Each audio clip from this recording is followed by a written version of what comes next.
Juanol, www.juantoledo.es, patrocina este espacio.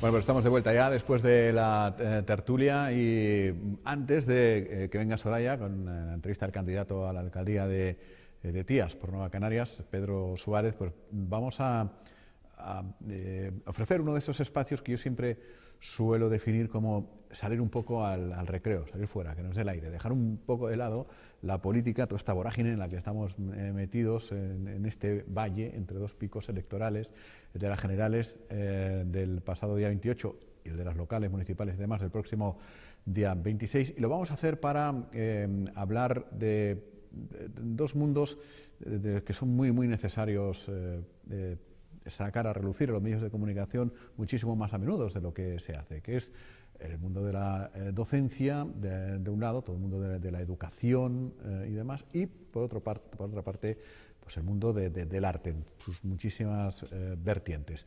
En Lanzarote hace ya 26 ediciones que se celebra Arte Docente, que conjuga las dos cosas, profesores y profesoras, maestros y maestras con inquietudes artísticas que, bueno, pues una vez al año tienen una posibilidad importante pues de expresarse, de mostrarse, de mostrarlas. Hay gente que es un tanto más reservada y a lo mejor tiene inquietudes artísticas y las guarda más para sí. Hay gente que las expone abiertamente.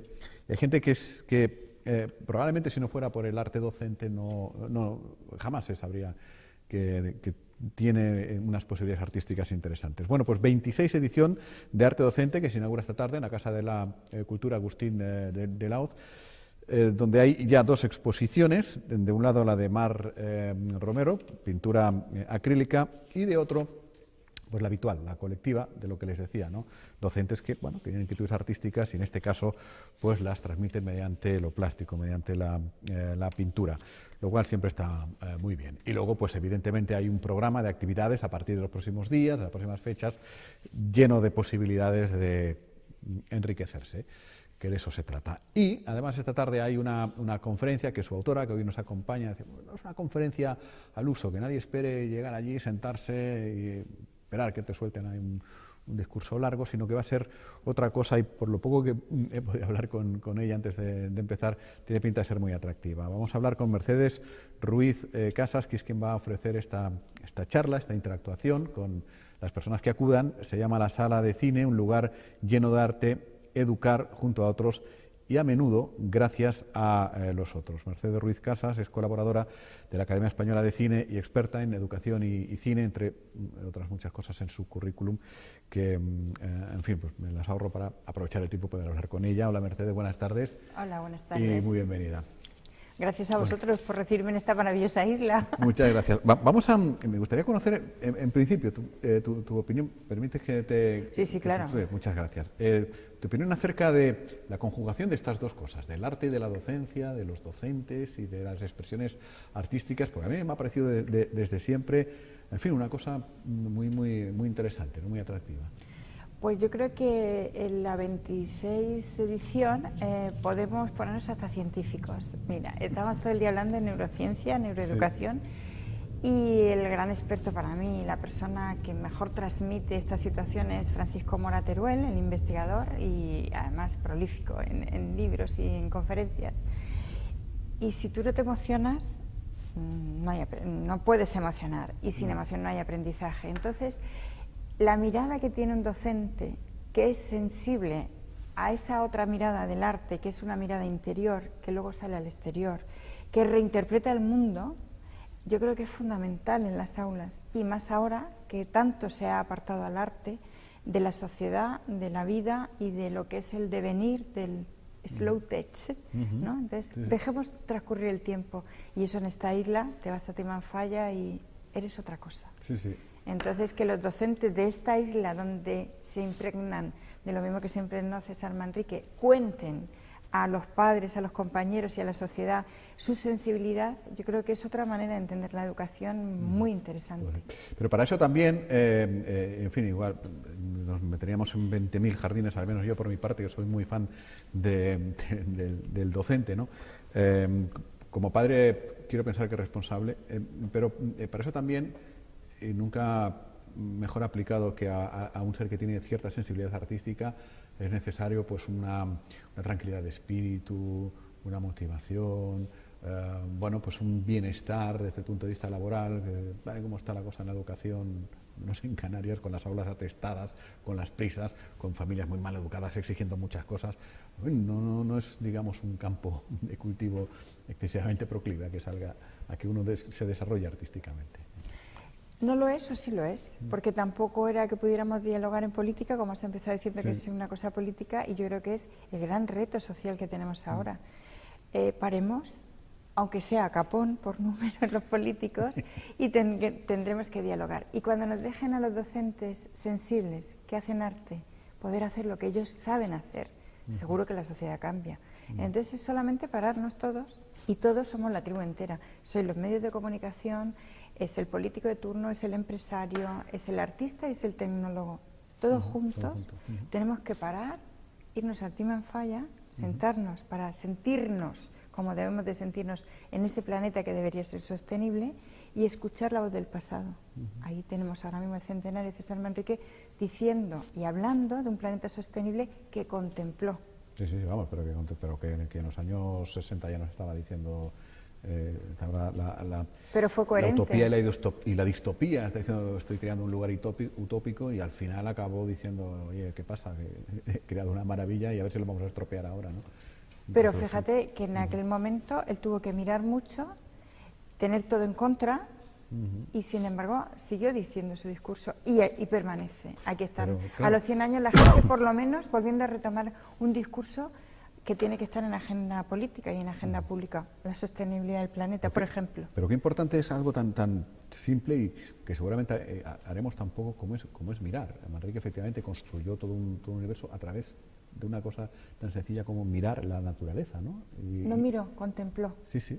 Mirar es un tiempo, contemplar en dos o tres tiempos más. Es decir, no solo hay que mirar, porque ahora todos miramos con un móvil, clac, por donde vayas. Todo el mundo está haciendo fotos. Sí, pero la vida en directo nos la perdemos, ¿no? Pero foto para, sí. Esa es una mirada, ¿no? No, claro. Pero contemplar es otra cosa. El buen fotógrafo no tiene técnica. El buen fotógrafo se espera para contemplar esa naturaleza que quiere en el momento preciso, a la hora precisa, y va a un amanecer tras otro hasta que elige el amanecer que quería. Sí. Y está mirando, no, está contemplando, tomando decisiones. Pues eso nos pasa en la sociedad. Dejemos de hacer instantáneas y hagamos relatos visuales. Hay una foto maravillosa por ahí por las redes sociales. Habrá más de una, pero yo he visto una de no sé qué evento era, no recuerdo, y estaba todo el mundo con el móvil, pero todo el mundo, y de repente había una señora mayor, así, asomada, mirando lo que todo el mundo miraba con el móvil. La señora estaba pues mirando. Era la única de entre una multitud que no miraba el móvil, y era seguramente la única que estaba viviendo ese momento, viviéndolo, ¿no? Claro, porque el ermitaño, la contemplación, la mística, todo eso que se ha perdido, también tiene un sentido, ¿no? No siempre tenemos que estar místicos, ni ascetas, pero no viene mal retirarse un tiempo a la gruta, ¿no? Bueno, veo que actualmente diriges la red social Cero en Conducta del colectivo de docentes Tribu 2.0, cuyo propósito es impulsar los planes audiovisuales en los centros educativos. Pues estoy hoy aquí. ¿Sí? ¿Cómo casa todo esto? ¿Cuál es la importancia de que existan planes audiovisuales en los centros educativos? Primero, es que no es que sea importante o no, es que es absolutamente obligatorio, porque, como bien sabéis los medios, ahora todo es audiovisual. Entonces, ¿qué es lo que sucede cuando no tenemos los códigos con los que se crea un lenguaje? Pues que somos absolutamente vulnerables, y ahora mismo la sociedad es muy vulnerable a todo lo que está pasando con la alfabetización mediática, porque no hay alfabetización, hay medios, hay lenguajes audiovisuales, hay una publicidad permanente, una imagen viviendo la sociedad permanente, pero no tenemos los códigos con los cuales se trabajan las emociones. Entonces, todo lo audiovisual lo que hace rápidamente es mover nuestras emociones, pero ¿hacia dónde se mueven? De momento se está moviendo hacia los intereses de quien crea esa publicidad, de quien crea el lenguaje o de los medios de comunicación que tienen un determinado mensaje que quieren polarizar. Lo bueno es que el ciudadano elija en el espectro que hay y sepa ese código igual que aprendió a leer o que ahora lo tenemos muy claro, aprender el pensamiento computacional, ¿no? El saber programar. Pero ¿qué sabemos de las imágenes? Y sin embargo, el mundo ahora mismo es absolutamente imagen. Sí, todo es lo que comentábamos antes. Entonces ahí ¿no? es donde nos hemos empeñado. Tenemos varios campos, ¿no? Uno es la ecología, el planeta sostenible, otro es la parte crítica del pensamiento computacional, que sí, pero ¿cómo? Y ahora estamos, llevamos ya más de 10 años muy comprometidos con este lenguaje audiovisual en un campo y en una franja que no está tan explorado. Es decir, hay muchas iniciativas. Cada vez que me preguntan, siempre hay muchísimas locales que no se conocen, además, pero están dispersas. Lo bueno sería hacer un sitio de reunión, que es lo que se está intentando, que creo que deberían de recoger el testigo los políticos ya de una manera seria, con un pacto de Estado serio de educación que recogiera todo esto. Pero mientras llega el meanwhile de los ingleses, pues vamos a arrimar el hombro, ¿no? Entonces hay un campo que no se trabaja, que es el cine de cartelera. Y bueno, cuando me enteré que ponían Julie, es una emoción para mí, porque Julie es de Itziar Boyain, que hemos hecho bastantes noches de preestreno de cine y educación, y esta la hemos tenido. Es más, en Canarias ha estado en Tenerife, en un instituto que tiene artes. Entonces, ¿qué podemos hacer como novedoso? Pues cuando nos llaman de alguna productora y distribuidora que van a estrenar, llegamos a acuerdos a coste cero, que ya no son gratis, siempre le digo, es a coste cero, porque tú me dejas la película, pero yo a su vez te devuelvo educación y te devuelvo formación del futuro espectador. Sí, claro, no, pero porque lo vemos muy bien cuando hablamos, pero luego no. Ya claro, es una industria a fin de cuentas, ¿no? Exactamente, es nuestra industria, claro, no es una industria, es nuestra industria. Claro. Entonces, ¿qué es lo que puedes hacer? Pues a cambio de, yo por ejemplo le digo, vale, hacemos por ejemplo en Julie un cuadernillo didáctico que hemos explorado y cuando he visto a César en su obra, he dicho, es que de alguna manera es eso, ¿no? Había agujeros negros que no se sabía qué hacer con ellos y como que lo hemos integrado en una vivienda. Entonces, con ese sentido, por ejemplo, el cuadernillo de Julie, lo que tuvimos fue que el guión nos lo dieron y nos lo dieron recién premiado en San Sebastián. Y hay que fiarse mucho, ¿no? Que no se había estrenado. Entonces, me dieron el guión y yo cogí un trocito de guión y ese trozo de guión lo reinterpretaron 3 profesores de cada línea. Por ejemplo, vimos que era necesaria la radio, que había que volver a explorar la radio, que la radio tiene mucho sentido inclusivo y, bueno, muchas posibilidades en el aula. Entonces, 3 profesores que hacen radio tuvieron el mismo trozo de guión y no se podían poner de acuerdo. Ante una misma realidad, 3 interpretaciones, pero no 2. Ya está bien de 2, ¿no? Nos anticipamos a las elecciones, 3. Entonces, 3 miradas de eso, 3 miradas de profe de lengua o 3 miradas de profesores de artística. ¿Y quiénes buscamos? A profes que tienen un peso en su sociedad y a veces no en la inspección ni en el sistema educativo. Son esos frikis de sensibilidad artística que están en su centro y las cosas de, ¿no? Las cosas de, pero las cosas de cuando hace falta algo bonito lo llaman. ¿Por qué no nos hacen no sé qué? Entonces, hay que intentar reintegrar a esa gente de tal manera que todos nos beneficiemos de eso. ¿Y cómo está siendo recibido? ¿Y cómo ha evolucionado, evidentemente, desde los primeros intentos, ¿no? Los primeros intentos fueron los chicos del coro la primera vez y además nos invitó a Alta Films, pues como todo. Siempre dicen, ¿y cómo surge? Digo, pues por una madre en mi aula. Es que todo es así siempre. Viene a recoger, estás en infantil, oye, ¿te importa ayudarme? Y cuando veo aquello digo, Dios mío, esto ya no lo he hecho en mi vida. Bueno, y a partir de ahí, esa madre, como te ve trabajar en el aula, pues de alguna manera sabe que estás un poco más para allá, pero que las cosas que haces pues tienen algún sentido. Entonces nos sentábamos en un café y cada vez que me traía una película, mira, tengo una película, ¿qué tal? Le decía, ¿puedo soñar? Digo, luego tú me dices que no, porque como soñar es gratis, pues esos sueños han llevado que, por ejemplo, Julie, ahora mismo, si entráis en el blog que creamos siempre gratuito y accesible a todo el mundo para compartir, es como un repositorio permanente de cualquier persona que quiera entrar, que esté participando, está en Reino Unido. Pero fíjate a qué nivel se lo han creído, por ejemplo, ICIA, que estrenaron en Londres, en el Royal Opera House, el día 3 y el día 2 ella cogió un tren en Londres para ir a Northampton, a la universidad, para que Northampton, universidad, acogiera al colegio de secundaria que tienen allí instaurado con niñas que estudian español y además durante la proyección iban a estar unas niñas entrevistando, porque no decía, ya he visto la película 1000 veces. Bueno, pues la distribuidora le cedió el pase online a esa película para que esas chicas la pudieran ver el día de antes y durante la proyección de sus compañeras ellas pudieran estar entrevistando. Ahora mismo, como es global, hemos colgado ya la primera parte de la entrevista, hemos puesto la publicidad que ha hecho el propio High School en Northampton. Eso antes era impensable. Sí, sí. ¿Sabes lo que me estoy acordando? Que seguramente igual alguien puede estar cayendo en la misma cuenta. Los libros infantiles de toda la vida o desde hace un montón de tiempo, pues estabas el libro y al final del libro que siempre hay actividades, ¿no? O colorea no sé qué, o resúmeme no sé cuántos, o el protagonista no sé.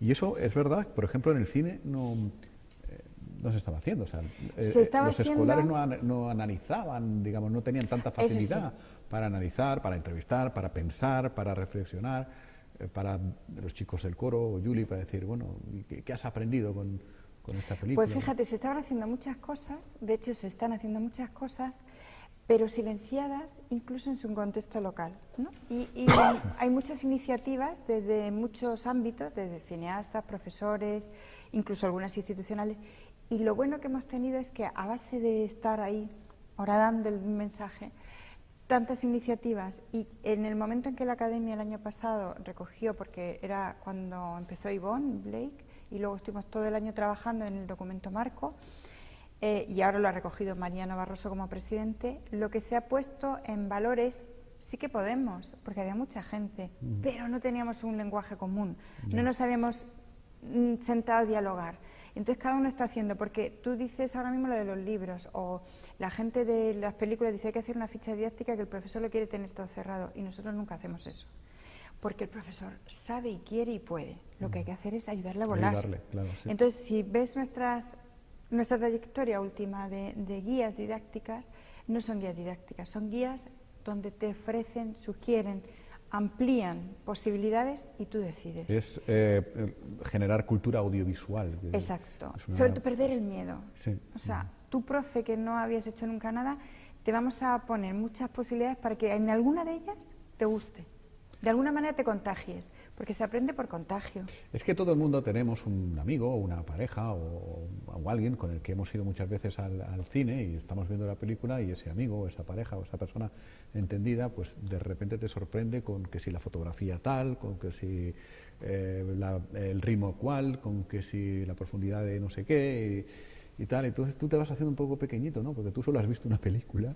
Pero fíjate el título. ¿Te ha gustado o no te ha gustado? Pero... El título de la conferencia de hoy, que es la sala de cine, un lugar para aprender junto a otros y a menudo gracias a los otros. Bueno, claro. Pues ahora yo le doy la vuelta. Tú te has quedado con tu experiencia, pero ahora yo te la amplío. Nosotros, por ejemplo, con Iciar Bollaín en El Olivo, lo estrenamos y fíjate cómo lo estrenamos. Bueno, los estrenos siempre, cuando vamos a preestreno, es lo que nos ceden por nuestro trabajo, es decir, nosotros no cobramos nada, coste cero, pero ellos nos dan algunas salas donde preestrenamos la misma semana del preestreno, con lo cual los chavales se sienten mal. Pues ese preestreno lo planteamos después de ver la película y ¿sabes qué fueron? Algunos de instituto con sus abuelos. Fue mágico. Lo habíamos hecho con Arrugas. ¿Qué pasa, por ejemplo, cuando van la primera vez, que eso lo hicimos con la Tropa de Trapo? Pues la sala de cine fue lo siguiente, el bautismo de ir al cine, el bautismo social. Entonces los alumnos de infantil, iba cada alumno de infantil de la mano, o bien de un alumno de quinto o sexto, o de bachillerato, o de secundaria, depende de cada centro cómo lo organizó. Incluso en Murcia, el alumno iba con un alumno de la Facultad de Educación. Qué bonito. Se sientan juntos. Y tú en el cine, eso que acabas de comentar, imagínate el enano que para ver la pantalla, o sea que, y alguien al lado, y claro, se establecen unas relaciones que luego se transfieren a tu vida diaria, porque a tu hermano o a tu primo o al vecinillo que tienes pequeño, que lo ves como, cuando entras en contacto con alguien de una edad parecida, ya te sugiere otras cosas, te sugiere que lo puedes llevar al cine, te sugiere que puedes hablar, que puedes ver, ¿no? Sí, al final es todo un conjunto, y luego la mente, las te pantallas. Vas creando personas, ¿no? Y bueno, y al final de todo esto también adquieres un mayor respeto por eso la la sala de ¿no? doble línea, porque por un lado tienes la sala de cine con el respeto al fenómeno regalado que te viene de la socialización, porque la sala de cine es democrática, se pone oscuro, Todo el mundo se compra una entrada cuando no vas en una acción educativa determinada y allí todo el mundo es igual. Y todo el mundo se emociona, llora, ríe, canta porque el director es bueno y tú entras muerto de risa y acabas llorando y mirando al del lado porque tiene los ojos como tomates antes de salir. Es decir, que un buen director te ha movido emociones y da igual tu clase social, tu partido político o lo que sea. Eso como primera reflexión. Luego, junto a otros puedes hacer algo. Pero si encima lo llevas al mundo educativo, tú pones realmente la intención de quién quieres que esté en la sala. Pero además la sala es arquitectónicamente, amigable o no, que pasaría. Entonces, por ejemplo, el concepto que tenéis aquí, Sala Buñuel, el almacén y todo lo que conlleva detrás, no es ir a ver una película ahí. Ahí debería de ponerse en valor primero, desde el mundo educativo, desde el CEP, que cuando se va, eres un hacedor con tus manos de un cambio social, a través de la imagen que has visto, porque te quedas a hablar, porque ves un poco más allá, porque descubres qué podrías hacer y eres heredero de otro que quiso que aquello estuviera, porque el mundo rural o el mundo aislado de una isla perdida sí que puede tener un sentido en el mundo, porque para eso está la tecnología, los medios. Ahora que tanto se habla, ¿no?, de la España vacía. Es que la España vacía no tiene por qué estar vacía. Es que no está vacía, en realidad. Pasa que le llamarán así. Pero además hemos cambiado el concepto, porque no ponemos en visible, que nosotros lo estamos rescatando ahora con el proyecto de las Urdes, a algunas familias jóvenes que han decidido irse a vivir al mundo rural porque quieren que sus hijos estén ahí. Sin embargo, con la tecnología están en cualquier parte y luego se cogen su mochila y viajan por el mundo, ¿no? Es así. Y luego, además de todo esto, que ya vemos, en fin, que es un amplísimo abanico de cosas que enriquecen y cosas que ayudan a ser, al final de cuentas, mejor ciudadano y mejor persona por cuanto adquieres una mayor dimensión de todo esto. Está el otro fenómeno final, que ya es un tanto crematístico, pero no menos importante. O sea, también hay que aprender a valorar lo que cuesta hacer una película, lo que, en fin, el esfuerzo económico de la industria y tal. Pero yo te voy a explicar cómo lo explicamos nosotros. Y que hay que pensárselo dos veces cuando alguien pueda tener la tentación de decir, no, yo espero que salga pirata y me la bajo. O sea, pues te lo cuento como eso ha sido en las mesas de la academia, pasaba yo todo el día. Nosotros tenemos una campaña que se llama Pedagogía contra Piratería y es sencillísima. Y además lo hemos hecho y está grabado, por ejemplo, en el estreno del Buen Maestro, que hicimos con ámbito educativo y, bueno, personalidades, digamos. Y ahí vino Joan, que en aquel momento estaba en la academia, y dijo, bueno, ya hemos terminado, digo, no. Y el otro día con Julie, con Juan Gordon, igual, bueno, ya, digo, no. ¿Por qué? Porque antes de empezar la película solo decimos, por favor, medir a los alumnos, medir con reloj cuánto tiempo están pasando los títulos de crédito. Fijaros en los títulos de crédito y luego lo haremos. Porque muchos de vosotros querríais ganar la vida así. No todo el mundo es un director de cine. Es un electricista, es un cámara, es un maquillador, es que maquille, que peina, es el que pone el catering, es el que hace carpintería. Y tienen derecho a vivir dignamente. Entonces, en esa línea, el primer gesto que estamos haciendo es el de los títulos de crédito. No te levantes nunca de una sala de cine sin mirar los títulos de crédito y medirlos. Aparte que hay un arte y que luego puedes ver, porque eso es curioso. Siempre que te los dejen, puestos todo el rato los títulos. Es que te los van a dejar porque cuando tú haces algo educativo, tú lo impones. Bueno, y la claro, sala de cine, ahí sí. quiero decir, claro, ahí estamos. Entonces, pero qué rabia da, cuando en un cine de repente o te encienden las luces y luego hay contraluz, no pero sé eso, bien. O en la televisión, que ya directamente no te pone ninguno. Bien, ¿no? Pero eso es una sensibilidad social que tendremos que hacer. Así se educa, ahí descubres el valor de una película. De un corto, fíjate, de un corto. Descubres el valor cuando empiezas a ver títulos de crédito. Y cuando a cada nombre le asignas una profesión y una vida. Sí. Entonces, ahí es la primera. Y luego hay más cosas, por ejemplo, en la sala de cine, que no se han reflexionado suficiente y que también es tan simple como lo que te acabo de decir. Cuando entras a una sala de cine, eso descubrimos, fíjate, con el Instituto el Pérez Trujillo de Tenerife, ¿qué pasa con los que tienen la movilidad reducida? ¿Por qué los relegamos a las sillas de ruedas siempre a la primera fila, encima de la primera fila peor? ¿Qué arquitectura habría que tener? Algún cine ya va experimentando, pero poco. Segunda inclusión. Nos hemos fijado si tiene audiodescripción o no para que pueda tener la persona que tiene visibilidad reducida el acceso a la película. Y tercera, que parece que estaba resuelta, y yo tan atenta, bueno, ya tenemos, ¿no? Hay una app, efectivamente, en el móvil que tú puedes estar teniendo la descripción por escrito de lo que estás viendo. Muy bien, pero eso no te está facilitando ver la película, porque la película está en la pantalla y tú tienes que estar leyendo. Claro. Y ahora yo me pregunto, ¿nos molestaría mucho, sobre todo en cosas educativas? Es decir, yo llevo a los alumnos con una intención, en sensibilizar, en que siempre esté el subtitulado en castellano, porque no solamente los que tienen ya una deficiencia auditiva muy severa, sino los que tienen una sombra auditiva o que no terminan. Pero ¿y qué pasa también con los que no tienen el castellano como lengua vehicular? ¿No aprendemos inglés poniéndonos el subtitulado en inglés? Sí.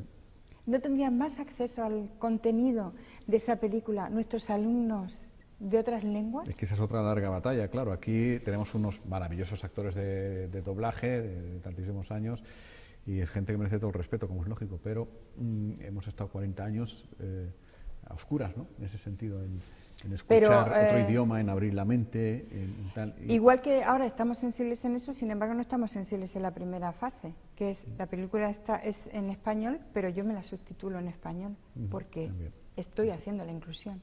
Entonces la sala de cine es mucho más, en esa industria ganamos todos.